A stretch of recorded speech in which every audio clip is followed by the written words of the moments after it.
Olá pessoal, o meu nome é Alan Alencar, eu sou professor de farmacologia. Na aula de hoje, nós estudaremos os anestésicos gerais, que são administrados por via inalatória e por via intravenosa, ou seja, uma das vias parenterais. Em relação aos anestésicos gerais, um breve histórico, é importante que a gente fale que antes da descoberta desses AG, desses anestésicos gerais, a dor e o choque, eles limitavam os processos de intervenção cirúrgica.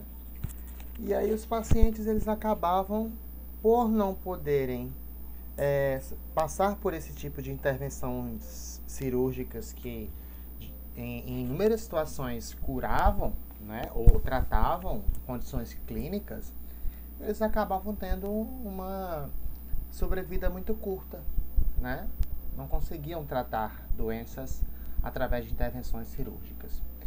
E aí eu mostro para vocês, que houve, nesse breve histórico, esse quadro, inclusive, que foi do pintor Robert Hinckley, pintado em 1882, reproduzindo a cena da operação, a primeira operação realizada com um anestésico geral, que foi o éter dietílico, ainda hoje utilizado em laboratórios experimentais, por exemplo, pesquisas pré-clínicas com animais, no Massachusetts General Hospital em 1846. E aí houve uma redução significativa da mortalidade pós-operatória, após a primeira demonstração pública, dessa cirurgia que foi realizada com o paciente anestesiado, inconsciente.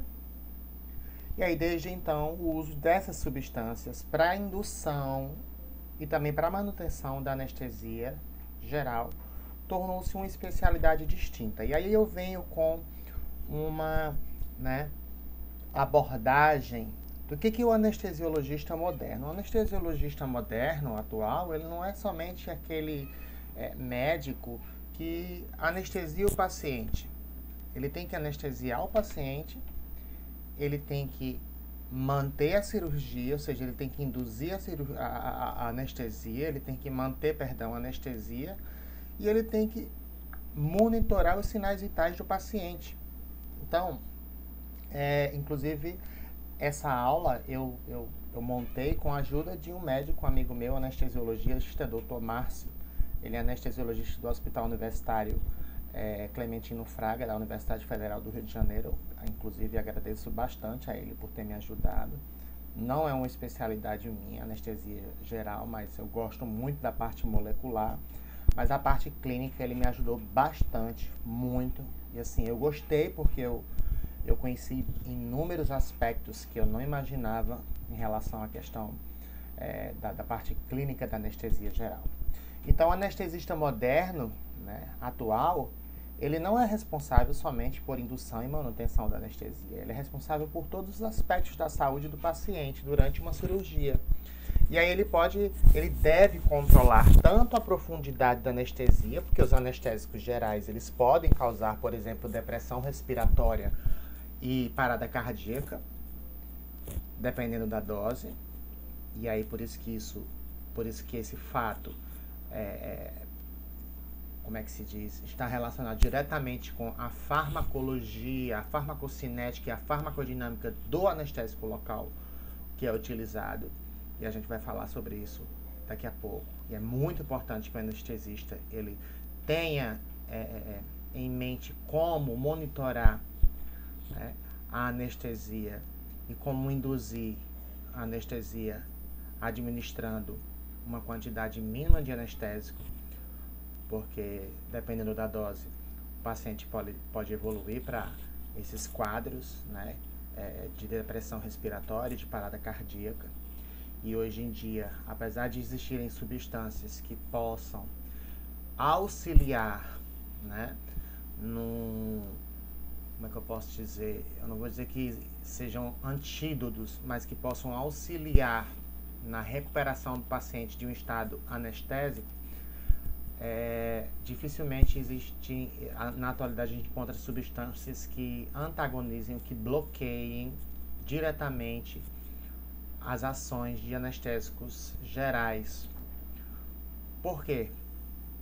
Eu já introduzo, né? O mecanismo de ação dos anestésicos gerais é apenas proposto. A gente não tem um mecanismo exato de ação, tanto para os inalatórios quanto para os parenterais, administrados por via intravenosa. Então, por isso que o anestesiologista moderno ele tem que ter realmente muito cuidado com tudo que ele está fazendo. Porque enquanto o cirurgião está lá trabalhando na especialidade dele, o anestesista moderno ele está trabalhando, né, monitorando os sinais vitais do paciente. E ele tem que saber muito farmacologia, muito farmacocinética, muito farmacodinâmica, muito farmacologia clínica, muito anestesiologia, muito cardiologia, fisiologia respiratória, enfim, ele tem que monitorar todos os principais sinais vitais do paciente. E aí, ao controlar a profundidade da anestesia, ele pode o quê?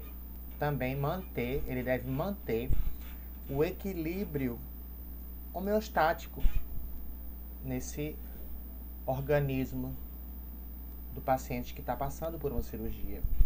Ou seja, manter o quê? A pressão arterial, né, nos seus valores devidos, para que o paciente não evolua para um choque, porque o anestésico geral, da mesma forma que o local pode causar vasodilatação, a gente vai falar sobre isso, e reduzir a pressão arterial. Ele pode suprimir as ações do sistema nervoso autônomo simpático, reduzir a descarga adrenérgica, reduzindo também o batimento cardíaco e a pressão arterial sistólica e diastólica, enfim. Então, como é que o médico anestesiologista moderno, ele controla esses sinais vitais, além de induzir e manter o estado anestésico do paciente? Através de administração de um arsenal de anestésicos inalatórios e ou intra ou endovenosos. Ele pode começar com um intravenoso e manter com um inalatório, né? Porque geralmente o intravenoso ele tem uma potência maior, ele tem uma janela terapêutica mais curta, um índice terapêutico menor, a gente vai falar sobre isso depois. Ele é menos seguro do que o inalatório. Enfim, isso vai depender do tipo de procedimento cirúrgico e, lógico, também da experiência do anestesista ou do anestesiologista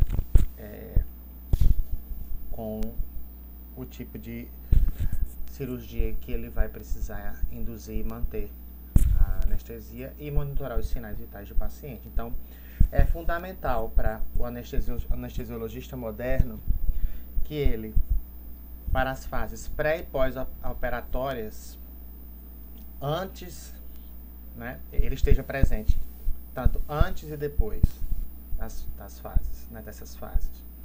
Então, antes da cirurgia, cabe ao anestesiologista realizar um atendimento ambulatorial, e aí já vem o que também?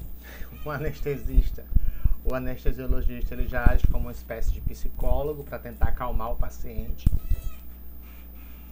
E ele, inclusive, pode utilizar fármacos adjuvantes que podem auxiliar, ou seja, como um ansiolítico, para ajudar no paciente que está nervoso, que vai passar por aquela cirurgia. Isso pode, né, a descarga adrenérgica pode, como é que eu posso dizer? Eu não vou dizer atrapalhar, mas pode não ser desejável durante tanto a indução quanto a manutenção da cirurgia. E quanto também, por exemplo, uma cirurgia no trato gastrointestinal, uma cirurgia cardíaca, o cara tem uma descarga adrenérgica, isso não é bom.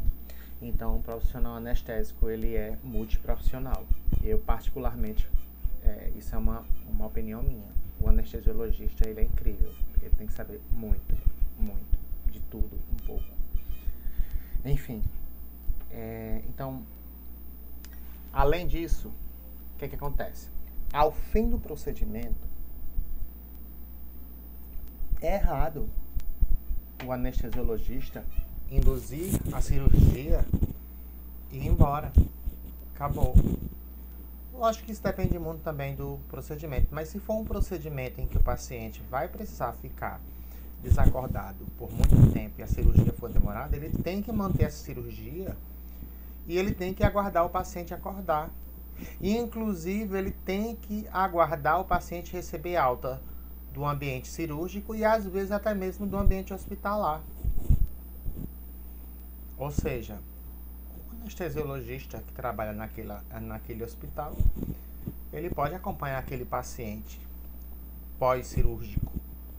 Não necessariamente ficar do lado do paciente, mas ele pode acompanhar aquele paciente, a evolução do quadro clínico dele.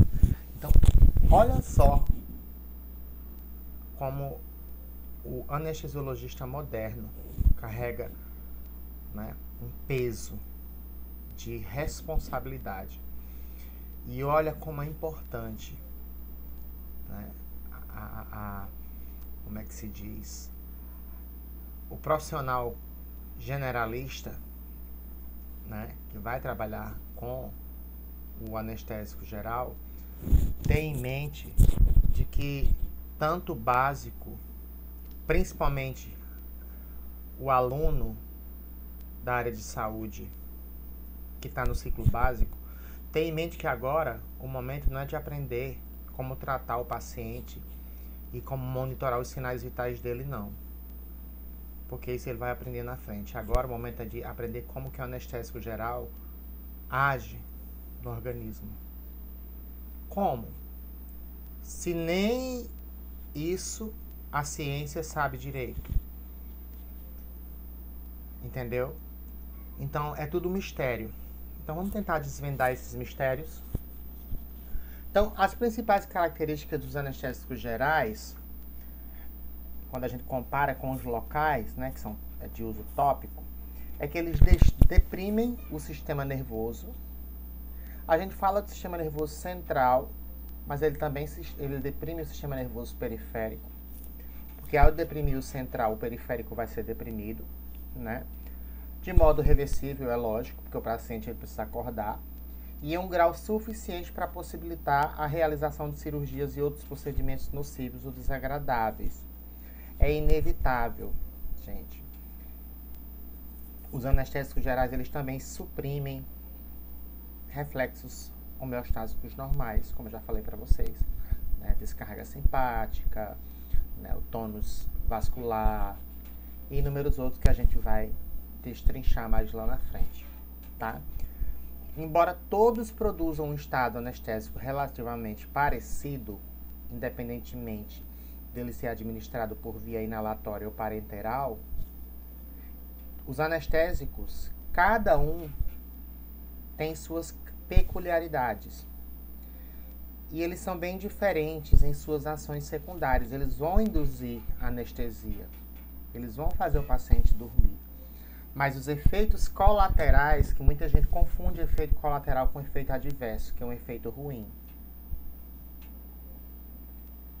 Muitas vezes um efeito colateral de um anestésico geral é desejável. Por exemplo, um anestésico que causa analgesia de forma mais potente do que outro é, em algumas situações, de melhor escolha, porque aí você vai precisar administrar uma menor quantidade de um fármaco analgésico adjuvante.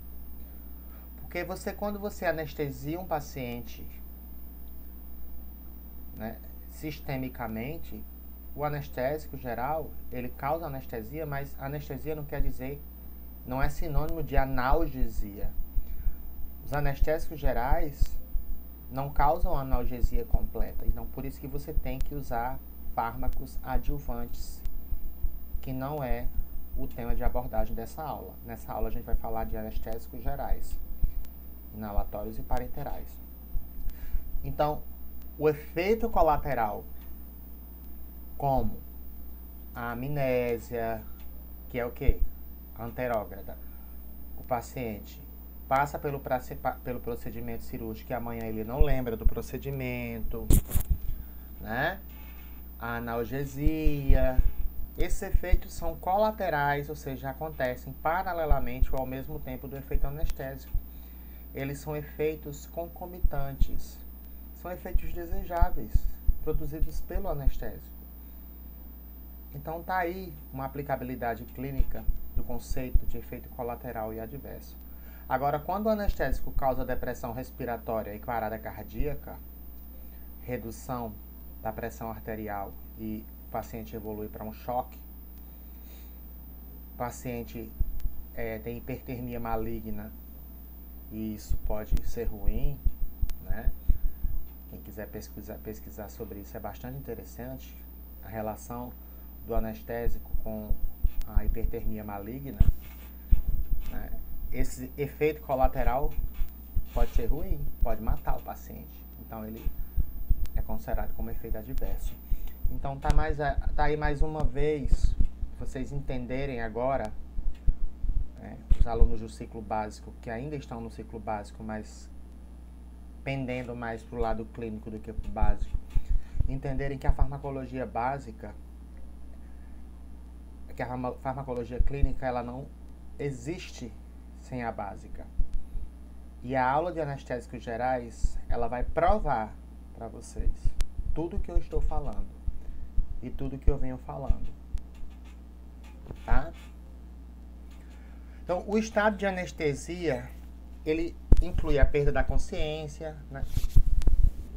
A amnésia, a imobilidade também é um efeito colateral, ou seja, o paciente ele não responde a estímulos nocivos. Isso não quer dizer que o paciente não está sentindo dor, mas se você causar uma injúria, o paciente ele não vai, né, responder a essa injúria. Isso não necessariamente quer dizer que o paciente não está sentindo dor, mas essa imobilidade é um efeito colateral desejável, mas é como eu estou falando para você, não necessariamente uma analgesia completa. Eu acessei o site da Sociedade Brasileira de Anestesiologia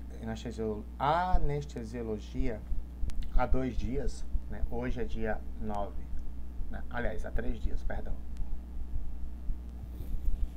E lá tem tem inúmeras informações. E aí eu quis encontrar qual que é a diferença entre analgesia e anestesia. Pode ser que as pessoas, né, alguns dos alunos que assistam essa aula se perguntem, né? Então, a analgesia, ela é utilizada para o alívio, o tratamento da dor. E a anestesia, ela bloqueia a sensação da dor durante um período de tempo específico. Essa anestesia, ela bloqueia a sensação da dor, mas não a dor, tá? Então, de um modo geral, a analgesia, ela é induzida por analgésicos que aliviam ou minimizam a dor sem perda da consciência. Então, para você causar analgesia no paciente com perda da consciência, geralmente você tem que associar esse analgésico com um anestésico geral. E aí a anestesia é a perda da resposta a estímulos nocivos durante o procedimento cirúrgico. E dependendo do tipo, o paciente ele pode ficar acordado quando ele é anestesiado, no caso do anestésico local, AL, ou não, ficar dormindo, ele dormir, ficar inconsciente. Pode ou não ficar consciente, no caso, ficar consciente para anestésico local e inconsciente para anestésico geral, o AG. Então, a anestesia e a analgesia, elas devem ser usadas em situações diferentes, tá? Os termos, mas elas podem né, os anestésicos, os fármacos anestésicos e analgésicos, eles podem ser associados, por exemplo, numa situação de, como é que se diz, de cirurgia, onde você associa analgésicos aos anestésicos gerais como fármacos adjuvantes para auxiliar, né, no processo anestésico, que nem sempre causa analgesia completa. E aí, gente, eu não vou dizer figura, eu vou dizer que é um quadro. Eu peguei do livro Golan, de 2014, a edição mais atualizada. É um livro muito bom, principalmente no que diz respeito aos os aspectos farmacodinâmicos e farmacocinéticos dos anestésicos gerais. Eu indico que vocês, quem tiver interesse, quem gostar de anestesia, utilize ele como fonte, tá? Para buscar informações adicionais ao que eu vou falar aqui, beleza? E aí, esse quadro, né, essa figura é do capítulo 16, né? Eu também mostro depois uma informação do Goodman 13ª edição, que é a edição mais atualizada do Goodman e Gilman. Mas, a princípio, se nós formos ler a legenda da figura e acompanhar a leitura junto com os estágios, né, que podem ser induzidos quando você administra um anestésico geral num paciente, lendo a legenda, né, a gente entende que o estado de aprofundamento, vamos lá, lendo a legenda, tá? O estado de aprofundamento da anestesia, ele pode ser dividido em 4 estágios, de acordo com o que a gente vê lá, aqui no lado esquerdo, no quadro, né? Em 4 estágios, com base em observações, ao utilizar o éter dietílico como anestésico geral, tá? O éter dietílico, ele é o anestésico que causa todos esses estágios. E por isso que ele foi utilizado para gerar esse quadro. Porque tem anestésicos gerais que não geram todos esses efeitos. Por exemplo, excitação, que é indesejável.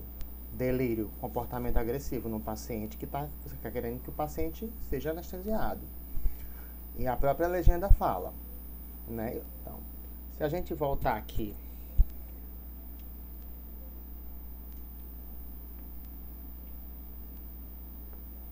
garanto que eu não vou fazer besteira.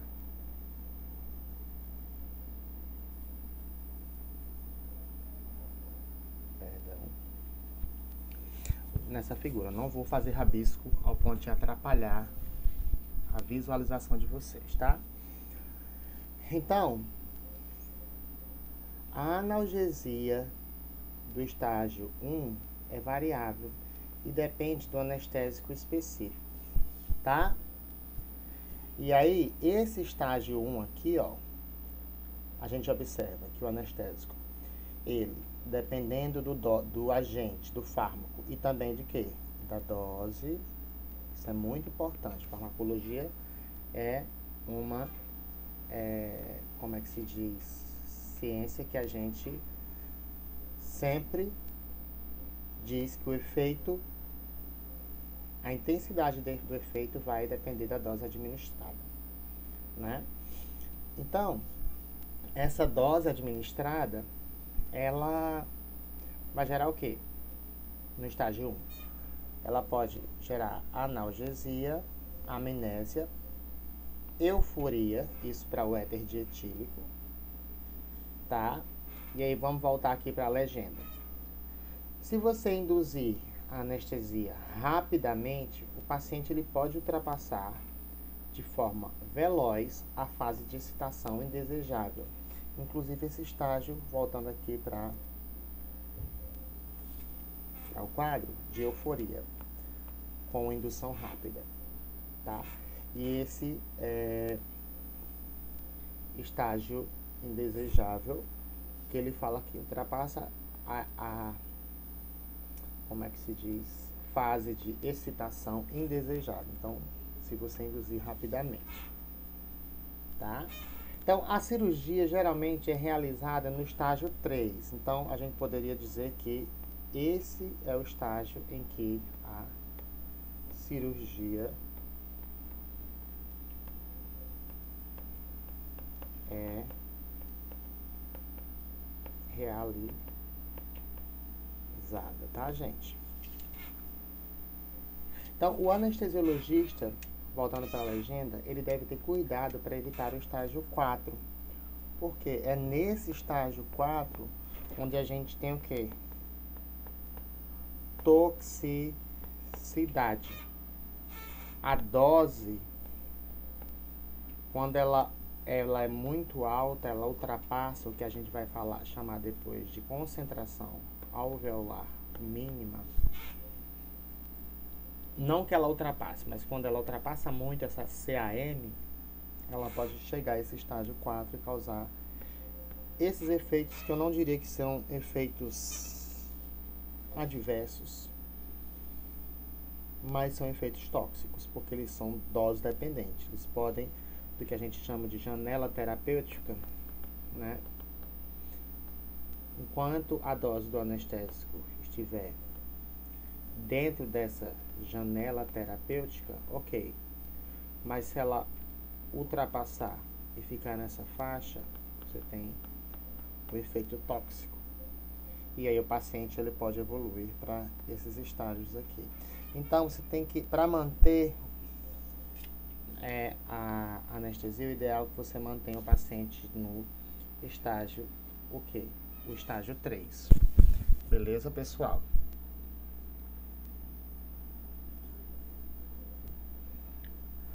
O Guzman, 13ª edição, ele fala que outro modo de definir o estado anestésico é considerá-lo como uma coleção de componentes, ou seja, como uma coletânea de diferentes alterações no comportamento da percepção. Então, os componentes do estado anestésico, eles incluem a amnésia, a imobilidade, a gente já falamos sobre isso, o estímulo nocivo, né?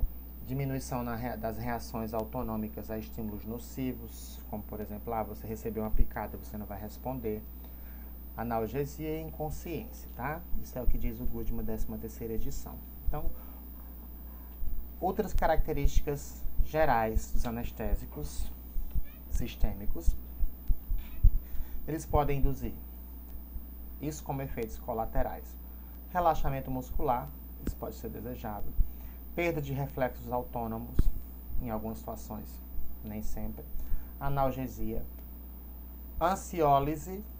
Ansiólise é o quê? Redução da ansiedade, isso pode ser bom. Efeitos, né? Esses efeitos eles podem facilitar a execução segura e indolor do procedimento cirúrgico. Alguns deles são mais importantes em alguns tipos de cirurgia. Então, o anestesista ele deve sempre estar ciente disso.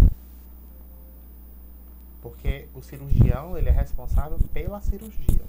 O anestesista é que deve, como é que se diz, entender qual situação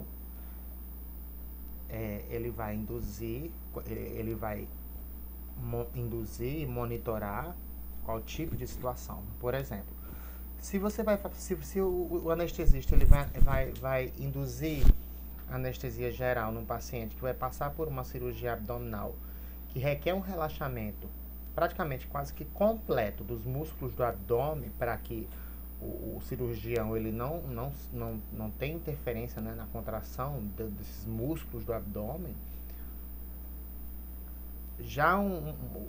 isso é uma competência do anestesista. O anestesista ele tem que usar, né, um anestésico que tenha essa característica, ou seja, uma anestesia um tanto quanto mais profunda.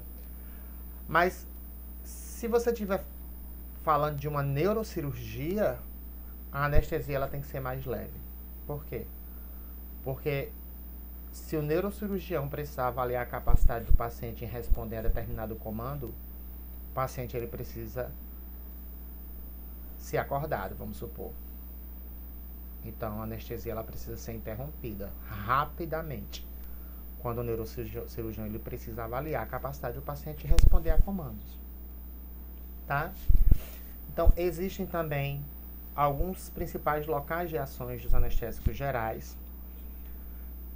Primeiro, essa fonte é do Golan. Eu gostei bastante. Eu fiz esse esqueminha a partir de um texto do Golan. O Guzman também fala basicamente a mesma coisa. Mas a perda da consciência e a amnésia geralmente é causada por uma ação supramedular ou supraespinal, principalmente em 3 regiões, né? O tronco cerebral, mesencéfalo e córtex, um dos anestésicos gerais. Então, para vocês verem, esses locais de ações onde os anestésicos gerais eles costumam agir já são, entre aspas, basicamente bem definidos, mas como eles agem para causar a anestesia de forma molecular é que é algo complicado. Imobilidade é em resposta a estímulos nocivos. Então, isso como é que se diz, pode ser causado por uma ação, né, nas vias sensoriais e motoras. Ou seja, o anestésico geral ele deprime essas vias. Tanto vias que ficam acima da medula, ou seja, supraespinais, quanto vias medulares, tá? Alguns princípios gerais da anestesia cirúrgica. Isso eu retirei do Guzman 13ª edição. Então, essa aula está totalmente atualizada. Primeiro, Guzman 13ª edição. Segundo, Golan, as bases fisiopatológicas da farmacologia. Terceiro, anestesiologista bastante, Dr. Márcio, bastante experiente na área de anestesia. Então, e livros de biologia molecular e artigos científicos, que inclusive eu vou disponibilizar para... eu vou disponibilizar o link aqui no meu canal do YouTube e para os meus alunos na plataforma que a gente utiliza para se comunicar virtualmente, eu vou disponibilizar também esses links, beleza? Então, no Guzman, antes de falar dos anestésicos gerais de uma maneira mais, como é que eu posso dizer, aprofundada, ele introduz a anestesia cirúrgica, ou seja, a anestesia geral, de uma forma onde ele relata, onde ele descreve os princípios gerais desse tipo de procedimento, dessa anestesia cirúrgica. E aí ele fala algo que eu achei bastante interessante, que a anestesia, e aí ele fala anestesia, não? Então quando ele fala de anestesia, ele descarta o termo se é geral ou se é local, ele já vai logo direto ao ponto, porque ele introduz como anestesia cirúrgica, então se é cirúrgica é local. Mas para mim, como é que se diz, um cirurgião dentista também pode utilizar um anestésico local para fazer um procedimento cirúrgico. Então ele meio que confunde uma coisa com a outra. Mas enfim, vocês estão entendendo o que eu estou querendo dizer e qual tipo de anestésico a gente está se referindo, que é o geral. Então a anestesia geral não tem como objetivo a terapia tratar algo, ao contrário do anestésico local, que é utilizado como adjuvante na terapia da dor crônica, nem diagnóstico, com exceção do tratamento do estado asmático, ou seja, o alotano, em algumas situações ele pode auxiliar no tratamento da asma ou da angina que não responde, refratária, intratável aos fármacos disponíveis na atualidade, com anestésicos locais epidurais, tá? E aí, quando eu falei de efeitos colaterais dos anestésicos locais adversos, que são geralmente independentes da dose, porque quando eu falei de depressão respiratória e eu falei de parada cardíaca, aqueles são efeitos tóxicos do estágio 4. Agora, esses efeitos aqui são efeitos geralmente adversos, ou seja, colaterais ruins. Efeitos hemodinâmicos, os anestésicos gerais, o que é que eles podem causar? O mais proeminente realmente está associado ao efeito que é induzido pela maioria dos anestésicos, inclusive os locais, que é a redução da pressão arterial sistêmica. Gente, o mecanismo de ação dos anestésicos gerais, a gente não tem como é que se diz? Um mecanismo definido, como por exemplo o anestésico local que age sobre o canal de sódio, mas a gente sabe que ele inibe ou causa depressão do sistema nervoso central. Isso vai causar depressão do sistema nervoso periférico. E isso vai causar redução da pressão arterial.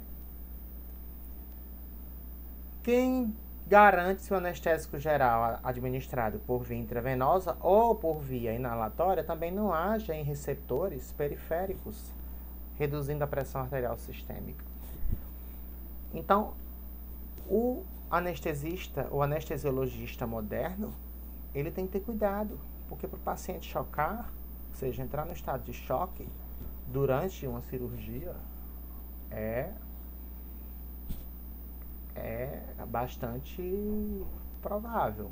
Então, ele tem que ter cuidado. Então, causas. Por que essa pressão sistêmica ela pode causar? Geralmente, vasodilatação direta, o anestésico age direto em algum receptor, né? Depressão do miocárdio. Por quê?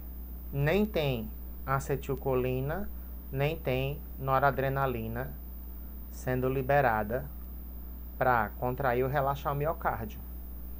Ah, mas o miocárdio ele não é autônomo, ele não tem automaticidade? Sim, ele tem automaticidade, mas como é que ele vai relaxar se não tem acetilcolina? Em algumas regiões ventriculares, como é que ele vai contrair? Entendeu? Então, essa depressão do miocárdio e vasodilatação direta podem causar redução da pressão sistólica e diastólica e, consequentemente, da pressão arterial média sistêmica. Supressão do controle baroreceptor no sistema nervoso central, mecanismo desconhecido. Diminuição generalizada do tônus simpático central, tá? Ou seja, ação sobre neurônios noradrenérgicos, reduzindo a liberação de noradrenalina. Mesmo os anestésicos com tendências mínimas de reduzir ou de reduzirem a pressão arterial, em condições normais, como exemplo, a acetamina e o etomidato, esses anestésicos eles devem ser usados com cautela, por exemplo, em vítimas de traumatismo. Porque paciente que passou por algum tipo de traumatismo, geralmente ele tem uma depressão ou uma redução no volume plasmático, o volume intravascular.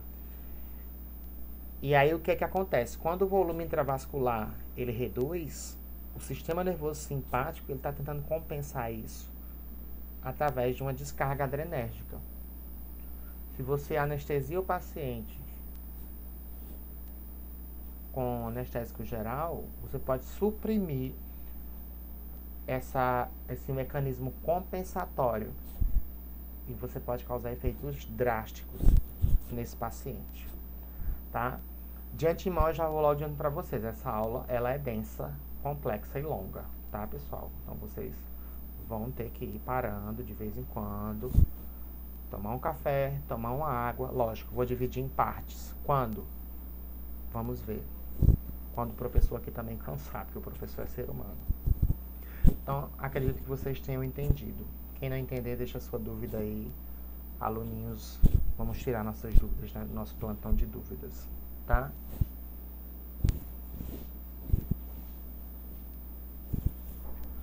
Doses menores que as normais em pacientes que são presumivelmente sensíveis aos efeitos hemodinâmicos dos anestésicos devem ser administrados. Então, aqueles pacientes que a gente já sabe que são sensíveis ou hipersensíveis em relação ao sistema cardiovascular, a determinado tipo, ou tipos, ou classe de anestésico, devem ser ajustadas para menos, tá? Então troca o anestésico. Geralmente o paciente, a troca do anestésico não vai ter tanta influência, porque infelizmente, nesse caso dos efeitos hemodinâmicos, as ações inibitórias, independentemente do alvo molecular, elas são muito semelhantes, entendeu? Então, a escolha do anestésico ideal para esse tipo de paciente que tem uma sensibilidade maior ao anestésico, ela é um tanto quanto complicada. Então, o ideal é você fazer um ajuste de dose. Então, por isso que dosimetria para o anestesiologista, como está para o anestesiologista, como também para o enfermeiro e para o técnico de enfermagem, para o farmacêutico, enfim, para profissionais da área de saúde que trabalham com cálculo de dose, uma importância muito grande. É muito relevante saber fazer cálculo de dose. Que tipo de dose? Para mais, para menos, dose de ataque, dose de manutenção. Como é que você faz uma dose? Calcula uma dose para induzir uma anestesia. E como é que você calcula essa dose para manter essa anestesia? O anestesista tem que saber como é que faz isso. Em relação aos efeitos respiratórios de anestesia geral, o que os anestésicos eles podem causar nas vias respiratórias? Somente os anestésicos inalatórios causam efeitos colaterais, que podem ser adversos nas vias respiratórias? Vamos ver. O que o Goodman, 13ª edição, fala? Então, é essencial, durante a indução e manutenção da anestesia geral, manter o quê? As vias aéreas desobstruídas, principalmente após a indução da anestesia, já que quase todos os anestésicos gerais, eles reduzem ou eliminam completamente o impulso ventilatório. Isso vocês precisam lembrar lá da fisiologia respiratória. E os reflexos que mantêm essa desobstrução. Então, a ventilação ela deve geralmente ser assistida ou controlada pelo menos por algum período durante a cirurgia. E isso deve ser monitorado pelo anestesiologista. O anestésico geral ele tem um efeito depressor direto sobre o bulbo, que é responsável pelo reflexo do vômito e da tosse. Então, se o anestésico geral ele suprime o efeito, as ações bulbares,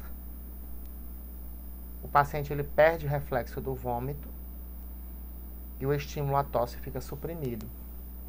Então, além disso, o tônus do esfíncter esofágico inferior reduz e a regurgitação passiva e ativa podem ocorrer. E aí o paciente pode ter complicações por aspiração, né? Posso dizer que o paciente pode evoluir para uma pneumonia por aspiração? Enfim, muitas coisas podem acontecer, mas complicações por aspiração podem ocorrer. Enfim. Geralmente, bloqueadores neuromusculares que devem obrigatoriamente ser ministrados na farmacologia antes da aula de anestésicos gerais são, em geral, usados como adjuvantes na manutenção da anestesia geral, porque eles auxiliam no relaxamento muscular. São despolarizantes, isso é um mecanismo de ação. Isso não importa. Quem vai decidir isso é o anestesista, o anestesiologista. Principalmente durante a intubação endotraqueal. Porque isso faz com que haja o quê? Redução do risco de tosse ou de náuseas durante a instrumentação das vias respiratórias. Esses bloqueadores também são utilizados durante a manutenção, mas da anestesia, mas eles têm uma utilidade muito maior durante a intubação endotraqueal, tá? Para que se evite o quê?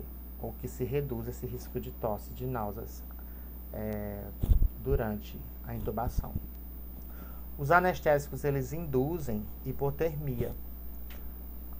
E aí isso é grave. Grave do ponto de vista em que o paciente ele está sendo cirurgiado numa sala em que é climatizada. E aí, por que essa sala é climatizada? Porque os equipamentos que monitoram, né, os sinais vitais do paciente, eles não podem aquecer. Porque senão eles queimam, né? E aí, o anestesiologista ele tem que tomar bastante cuidado com isso. Esse é o efeito colateral ruim, adverso, do anestésico geral, em doses terapêuticas. Então, a temperatura corporal de um paciente que está com anestésico geral, passou por anestesia geral, recebeu e está sendo, né, monitorado pelo anestesiologista, com a temperatura corporal abaixo de 36 graus Celsius. Principalmente por conta da climatização da sala de cirurgia. E também por conta das... Gente, o paciente ele está com as cavidades corporais expostas. Os líquidos intravenosos estão frios. Ocorre também a alteração do controle termorregulatório no hipotálamo. O anestésico geral ele não é seletivo para nenhuma área lá do cérebro. Ele tem tendência a agir para causar efeitos distintos em determinadas áreas, como a gente viu lá naquele esqueminha que eu fiz. Amnésia, tarará, supraespinal. Mas, por exemplo, centro termorregulador no hipotálamo, o anestésico geral ele pode suprimir também. E aí, além disso, o paciente ele tem uma redução na taxa metabólica. E isso faz com que a temperatura corporal seja significativamente reduzida. Esses fármacos, eles reduzem o ponto de regulação da temperatura central, a partir do qual a vasoconstricção termorregulatória é ativada para defesa contra a perda de calor. Tá, gente? Além do mais, a vasodilatação produzida pela anestesia geral e também local ultrapassa a vasoconstricção periférica, que é um efeito compensatório induzido pelo frio. Isso faz com que haja o quê? Uma redistribuição do fluxo sanguíneo. Desse modo, o calor ele passa dos compartimentos centrais do corpo para os compartimentos periféricos, levando a um declínio da temperatura corporal. As taxas metabólicas e o consumo total de oxigênio diminuem com a anestesia geral em cerca de 30%, diminuindo, assim, a geração de calor. O paciente pós-operatório pode ter o quê? Náuseas e vômitos. São problemas importantíssimos após a anestesia geral, causada por uma ação desses fármacos na zona quimiorreceptora do gatilho. Porque esses fármacos, eles agem sobre o centro dos vômitos, no tronco cerebral, que geralmente são modulados pela serotonina, histamina, acetilcolina, dopamina. O paciente desacordado não vai sentir essas náuseas, geralmente. Mas quando ele acorda, ele pode sentir. Então, atualmente,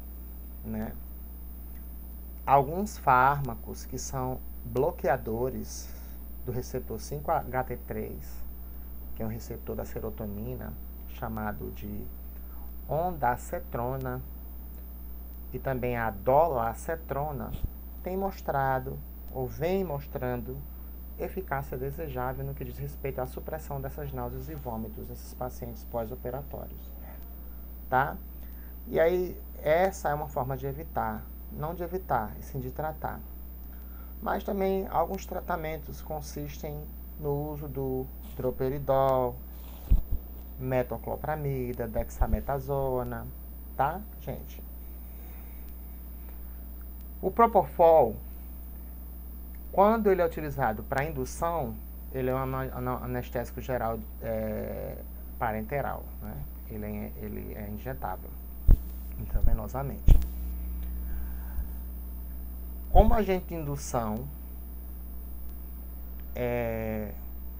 o uso desse propofol como agente de indução e do cetorolaco, que é um anti-inflamatório não esteroidal muito potente.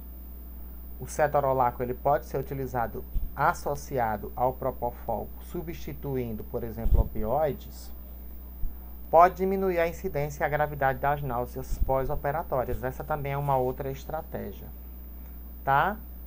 Agora a gente vai falar da farmacocinética e da farmacodinâmica dos anestésicos gerais, onde vocês vão entender bastante onde essa concentração alveolar mínima,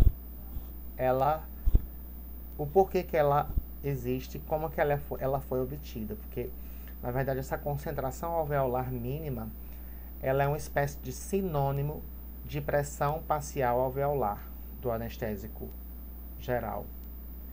E a pressão parcial alveolar do anestésico geral, fisiologia respiratória. Quando você exala um anestésico, por exemplo, inalatório, e o espaço morto ele já não tem mais importância, a concentração do anestésico geral que é exalada é medida. E essa concentração, ela geralmente é correlacionada com a concentração ou com a pressão parcial do anestésico geral no sistema nervoso central, porque é impossível de você medir a pressão parcial do anestésico geral no sistema nervoso central. Como é que você vai fazer isso? Então, a pressão parcial alveolar é uma espécie de, eu não vou dizer sinônimo, ela se correlaciona, é uma espécie de medida da pressão parcial do anestésico no sistema nervoso central. E foi justamente a partir dessa pressão parcial do anestésico nos alvéolos que se obteve e que se determinou esse parâmetro que os livros Golan e Goodman confundem, principalmente o Golan, porque o Goodman ele não confunde, ele já vai direto ao ponto. Mas o Golan ele confunde a concentração anestésica alveolar mínima como um parâmetro farmacocinético e farmacodinâmico. Mas quando eu li ambos os livros, eu entendi que a CAM é um parâmetro farmacodinâmico. É a concentração alveolar mínima necessária para se produzir um efeito anestésico em 50% dos indivíduos. Ou seja, é a CE50 do anestésico. Para quem não lembra disso, tá aí a importância. A potência dos anestésicos ela é medida pela CAM, que é a CE50 ou a ED50. O que é CE50? É a concentração eficaz média. Agora, a DE50, perdão, é a dose eficaz média. Dose é a dose, é a quantidade administrada no paciente. Entendeu? Então, a dose administrada em 50% dos pacientes, perdão, a dose administrada que causa 50% do efeito anestésico nos pacientes é a DS50. E essa DS50, na farmacodinâmica, interação fármaco-receptor, nada mais, nada menos é do que a CAM na farmacologia ou farmacodinâmica dos anestésicos gerais. E aí, quanto menor for essa CAM, mais potente é o anestésico. Por quê? Porque quanto menor for a dose do anestésico, que gerar 50% do efeito, e aí os livros eles confundem uma coisa com a outra, por isso que eu quero desmistificar isso para vocês, mais potente vai ser o anestésico. Mas vamos lá, senão a gente vai perder tempo. Então, eu faço um mix do que fala o Goodman e do que fala o Golan, tá? A potência dos agentes anestésicos gerais é habitualmente medida determinando a concentração necessária para impedir o movimento em resposta à estimulação cirúrgica, né? Que é justamente essa CAM. Quando o paciente ele deixa de responder essa dose mínima necessária para que esse paciente deixe de responder essa CAM, tá? Mas o conceito dela mesmo, literal, não é esse. É outro. Para os anestésicos inalatórios, a potência é medida em unidade CAM, sendo a unidade CAM definida como a concentração alveolar mínima necessária para impedir o movimento em resposta à estimulação cirúrgica em 50% dos indivíduos, que é equivalente a DS50 e CS50 na farmacodinâmica básica. Mas, afinal, o que significa CAM em relação à pressão parcial do anestésico geral no paciente? Então, o que significa? Né? Explicação no próximo slide. Então, a CAM ela é a pressão parcial alveolar mínima de anestésico, ou seja, resulta no grau mais leve de anestesia em 50% dos pacientes. Isso é o que fala o Goodman e o que fala, depois de se confundir, o Golan. Mas CAM e DS50 e CS50 não significam isso. E eu vou explicar para vocês nesse slide aqui. Eu vou ver se eu consigo escrever. Se eu estou conseguindo escrever. Então, quando a gente faz uma curva dose-resposta, a gente relaciona o efeito de um determinado fármaco com a dose administrada desse fármaco. Lá na farmacologia básica, essa curva dose-resposta, ela é representada por uma sigmoide. E aí o que acontece? Vamos supor que a gente tem aqui o efeito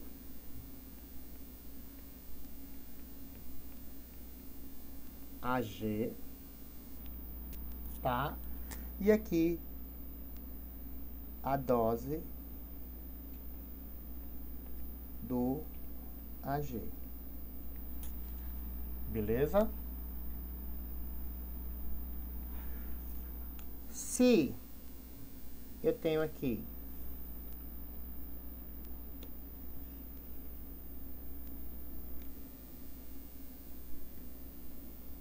desculpem o desenho mal feito, perdão.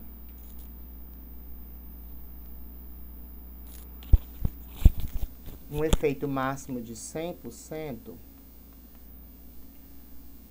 para quem lembra lá,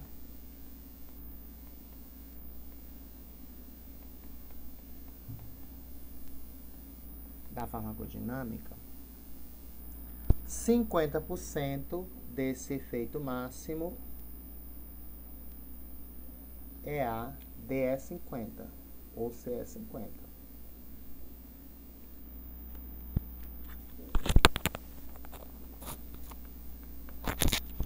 Desse efeito máximo. seria o quê?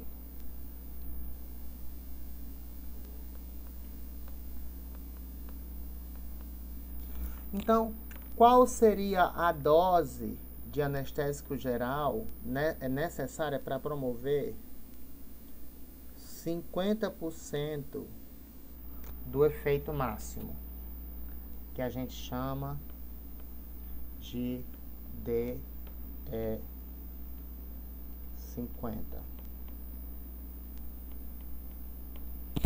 Então, DE50,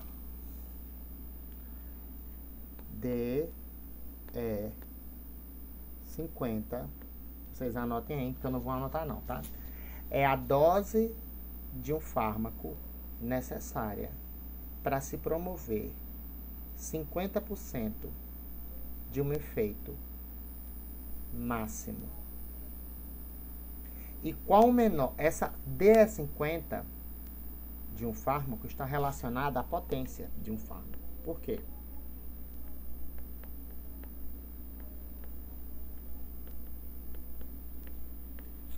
E aí, isso nem o anestesiologista que me auxiliou sobre explicar, e o livro também não explica direito, e aí vocês vão entender depois por quê. Essa DE50, que está relacionada à potência por quê? Porque quer dizer que quanto menor a dose necessária para promover 50%, menos anestésico geral eu vou precisar administrar no paciente para promover 50% de efeito. Então, quer dizer que ele é mais potente.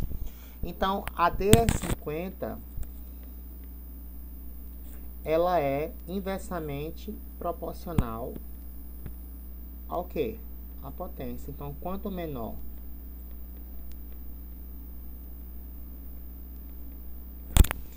a DE50, maior a potência. E aí eles chamam essa DE50 de concentração alveolar mínima. Só que, na verdade, eles confundem isso, porque eles dizem que a concentração alveolar mínima é a concentração do anestésico necessária para promover um efeito anestésico em 50%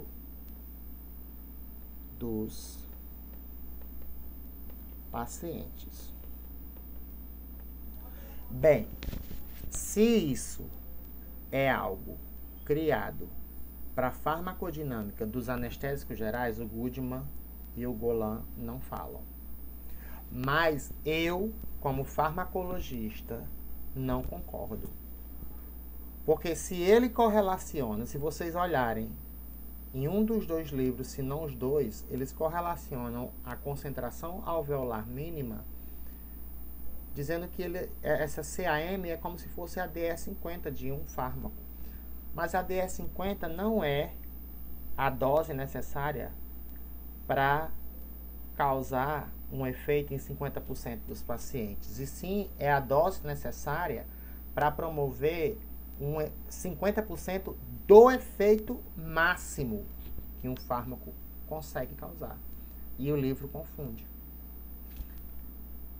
Então, ou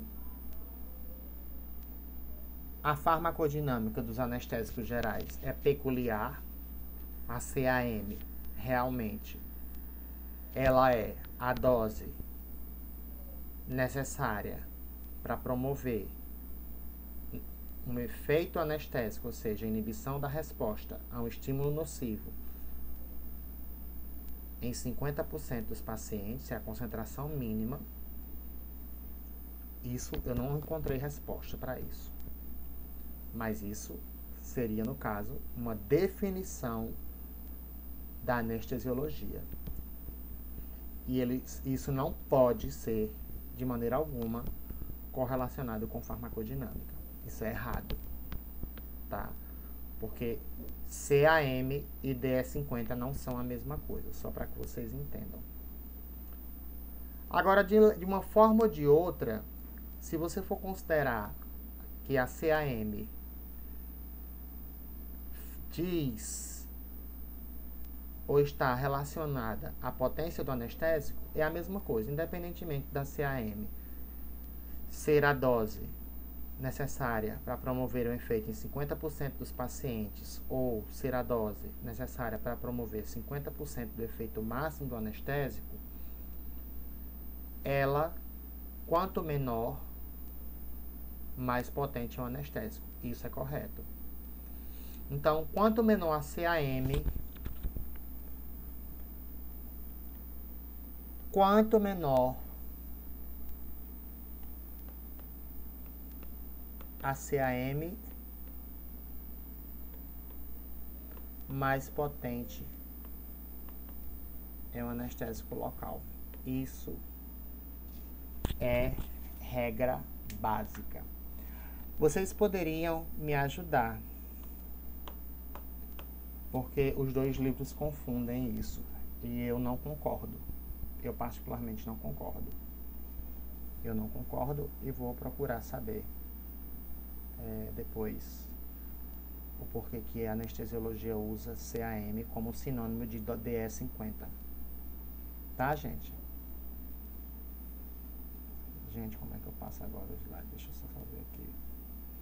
Pronto, todo mundo aqui deve ter entendido. Tarará.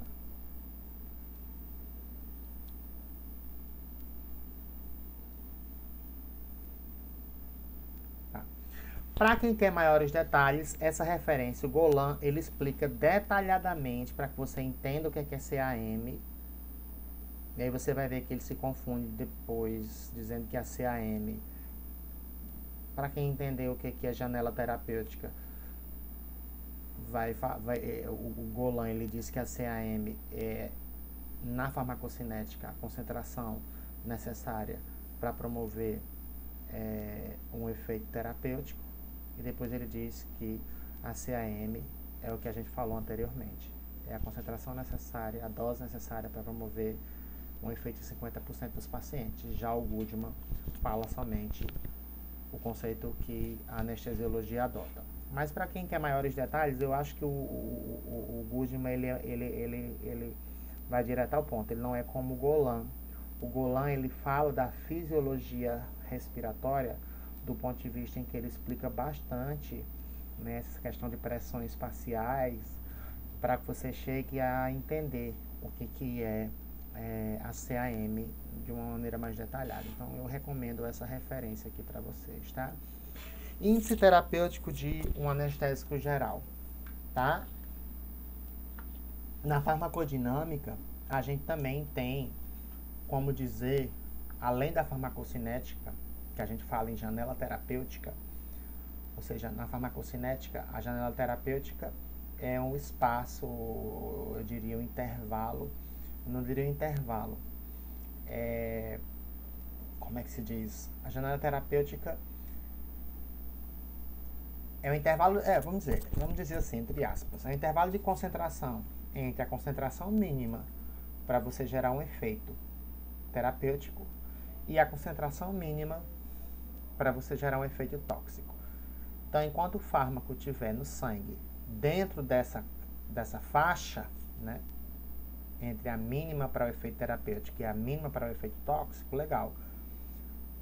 Se o fármaco estiver abaixo, na concentração plasmática, abaixo da concentração mínima para o efeito terapêutico, ele não vai gerar o efeito, ele fica no subterapêutico, né? E se ele estiver acima da concentração mínima para o efeito tóxico, ele vai gerar um efeito tóxico. Isso para a farmacocinética. Para a farmacodinâmica, existe também o que a gente conhece de índice terapêutico e analgésico para os anestésicos gerais. O índice terapêutico, em geral, né? Perdão. Os anestésicos gerais, eles apresentam curvas dose-respostas bastante acentuadas. O que é que isso quer dizer? Aquela curva dose-resposta que eu desenhei anteriormente, em formato sigmoide, ela é uma curva em que ela está muito próxima do eixo Y. Ela não é bem sigmoide, ela é muito próxima, onde a dose administrada gera um efeito máximo numa dose muito baixa. É isso que essa informação está dizendo. E que os anestésicos gerais, eles têm baixos índices terapêuticos. O que seria o índice terapêutico? A gente vai entender daqui a pouco. Na anestesiologia, lembrando da farmacodinâmica, o índice terapêutico ele é definido como a razão entre a PL50, que é a pressão parcial letal, que a gente pode lembrar ou correlacionar PL50 com a DL50, que é a dose letal, dose necessária para causar letalidade ou matar 50% dos indivíduos, mas lógico que essa DL50 ou PL50 não é calculada em humanos, e sim em animais, porque você não vai matar 50% de uma população para testar um medicamento que vai, né, chegar no mercado. Então, dose letal ou PL50 é calculada geralmente em animais de experimentação. Tá? Então, a razão entre a PL50 e a CAM, que é a DS50 na farmacodinâmica básica, que eu não concordo, mas é o que o livro fala, nada mais dá pra gente o índice terapêutico. E aí eu explico nesse slide, geralmente é exatamente isso, que o índice terapêutico de um anestésico geral é igual à pressão parcial necessária para matar 50% de animais de experimentação.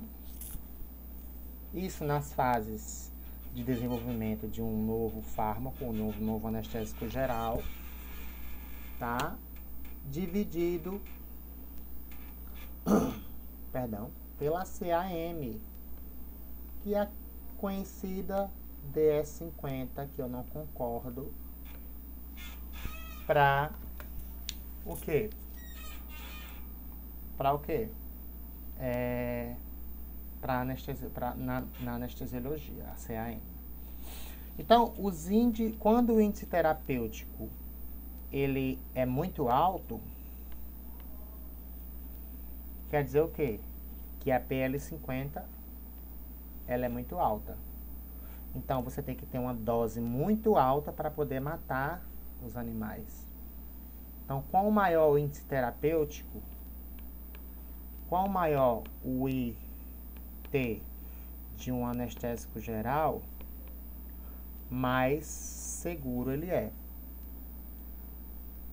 Agora, quanto menor o índice terapêutico, quer dizer que a PL50 é baixa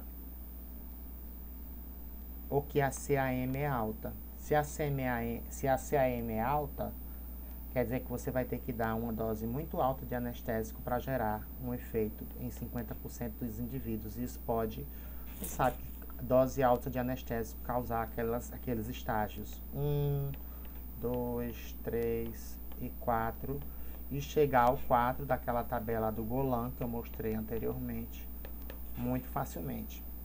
Então, quanto menor o índice terapêutico de um anestésico geral, quanto maior o índice terapêutico de um anestésico geral, mais seguro ele é. Agora, quanto menor, menos seguro ele é. Então, o índice terapêutico de um anestésico geral, ele é diretamente proporcional